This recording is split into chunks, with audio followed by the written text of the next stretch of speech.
जो कि हमारे बीडीसी की तैयारी कर चुके हैं, बीडीसी भी लड़ेंगे और उनके तरफ से ये 11 रुपए का पुरस्कार आया। जो उनका काम है वो अपना काम करेंगे और जो उचित काम रहेगा वो भी करेंगे। 11 रुपए का पुरस्कार है। चारों बहनी और जाके विजयी बनावा उन्हें पहले बीडीसी जितावा। अरे बोल ना मगला बाबू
जो कि ग्राम सभा अहियापुर के पावन धरती से ये बीडीसी लड़ रहे हैं।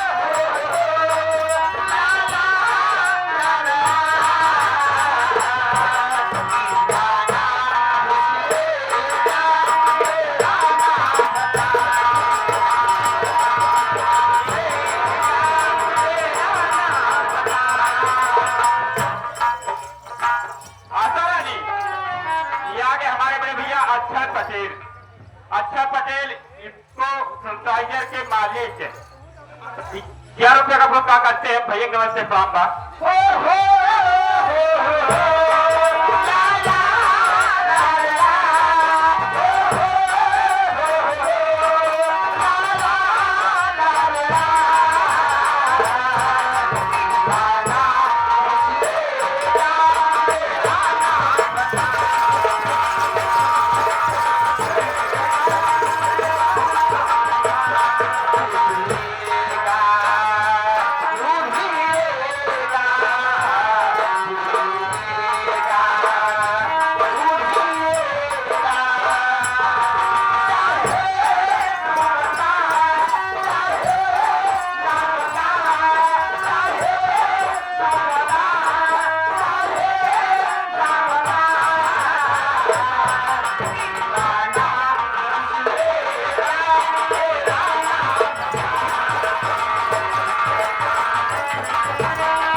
दीवाना पूछ लेगा तेरा नाम बता।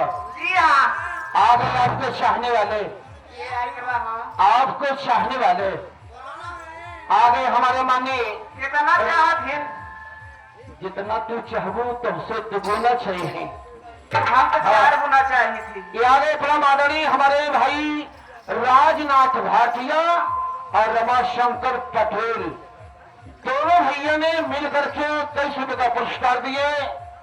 हमारी कंपनी ऐसे मान भाव को तहे दिल से हार्दिक स्वागत करती है और हमारे शुभान मास्टर पार्टी के बहुत बड़े अच्छे कलाकार हैं। हमने उनका काम उनका प्रोग्राम देखा हो, मैडम उनके लिए जितना तारीफ करी उतना ही कम है। ये परम आदरणीय हमारे मास्टर शुभान भाई की ये हमारा प्रोग्राम 15 तारीख को महतूरा, हाँ 15 तारीख को महतूरा में उनका प्रोग्राम होगा। मेरे भाई बहुत अच्छे कलाकार हैं, बड़ी अच्छी पार्टी है। आप लोग इनका प्रोग्राम देखने के लिए समय निकालिएगा। ये पार्टी की तरफ से भाई साहब को हार्दिक प्रणाम और धन्यवाद। प्रणाम भैया। आता नहीं यहाँ के हमारे बड़े भैया अमर बहादुर पुलिस इंस्पेक्टर। जी हाँ।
आशा रानी ये आगे हमारे बड़े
बोला भैया। आगे अमर बहादुर कन्यापुर हाँ हाँ विधायक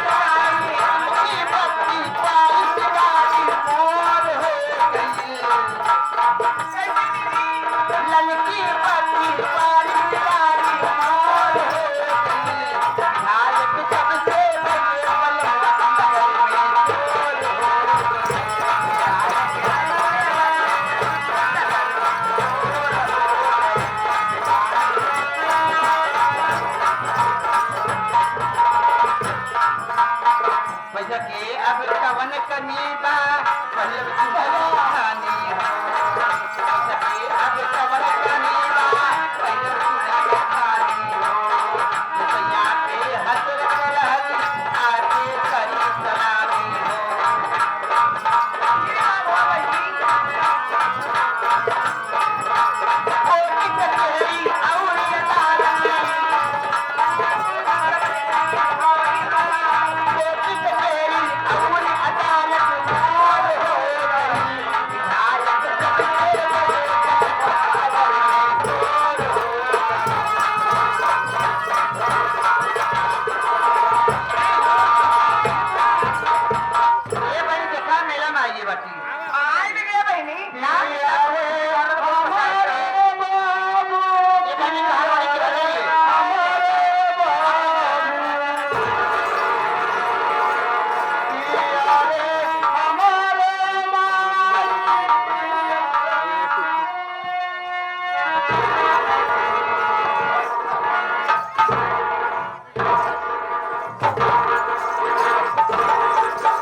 दिमाग का उतर के बहनी उठाई पटक के होती है ये बहनी पाकिस्तान से आवत भाई लागत ऐसे देखत बहनी पता नहीं कौन नाई के दाढ़ी बना रहा बहनी इतना वो पड़े कहां से आवत पड़े थे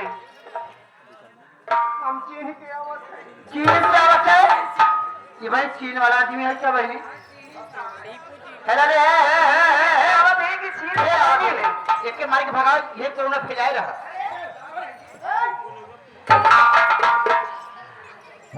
हम कोरोना फैलाना है कोरोना माफी आई है अच्छा ये बताओ काहे रो असरे का बात बरे हमारे ऊपर विपद पड़ा बा हमरो है अरे बाबा कौन विपद पड़ी बताओ ऊपर आज 1 महीना होता तो का बाबा आज 1 महीना होता हमारे बाबू मर गए कहां बाबू मर गया हाँ तो का बाबा हम ऐसे बैठ के रोवत रहे अच्छा अच्छा ऐसे बैठ के रोवत रहे हां हमारे गांव में जितना कक्का रहें दादा रहें बड़का बाबू रहें अच्छा हमारे लगे आए हां ताए बेटा बच्चू को हो जा अच्छा आज तुम्हारी एक बाबू मरा है हां जना गांव भर मिल के तोहर बाबू वही है वाह भाई वाह भाई तोहर बाबू किया हुआ है ये आगे हमारे बड़े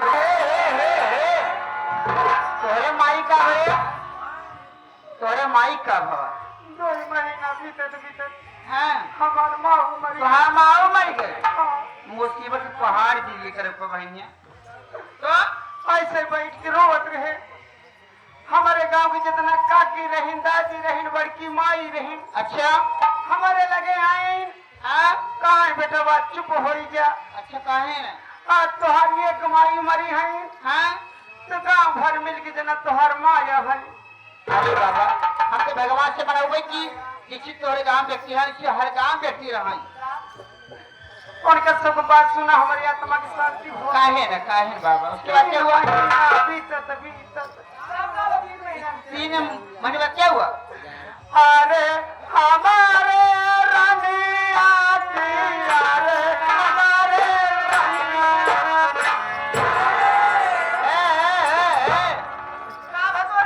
तोरे लिए का है देखा नहीं हो बड़ा फूहर बढ़िया चलो ले है पहनी हां का पूछ रे तोरे लिए कब हुआ?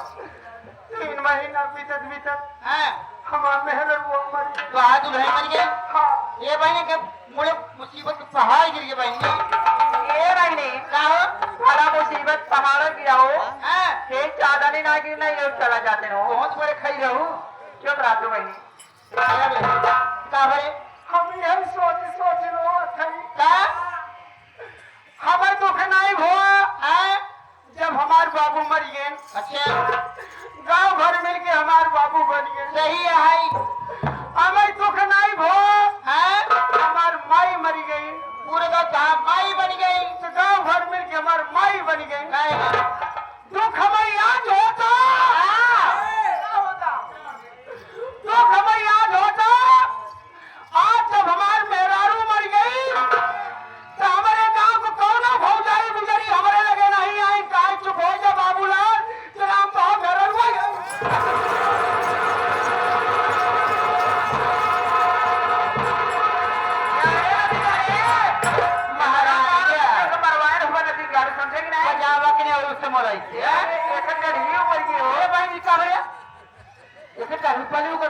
अरे है नदी क्या रे कहीं रुक नाती तो है चापक ना सही हुई जवान यहाँ कितनी हवा नदी गाड़ी आता रानी बोले भैया याद है हमारे बड़े भैया मनोज कुमार पटेल बोरिंग वाले 21 रुपया पुरस्कार दिया है पूरे विश्व में। क्या बात है उनका कहना पूरे विश्व में जितना बड़ा बोरिंग वाले हुए हां हां हमारे टक्कर रह नहीं सकते जो कि पूरा विश्व में हमें बोरिंग करे लिए बुलावा थी। मनोज कुमार पटेल भैया हमारे बोरिंग वाले 21 रुपया का पुरस्कार भैया नमस्ते प्रणाम। ये रे यहाँ दिन से जल्दी आओ नदी गाड़ी ये भैया इसे नहीं क्या हो फिर कैसे आए हो करो क्या मोहब्बत की बोला सब आई चरण ही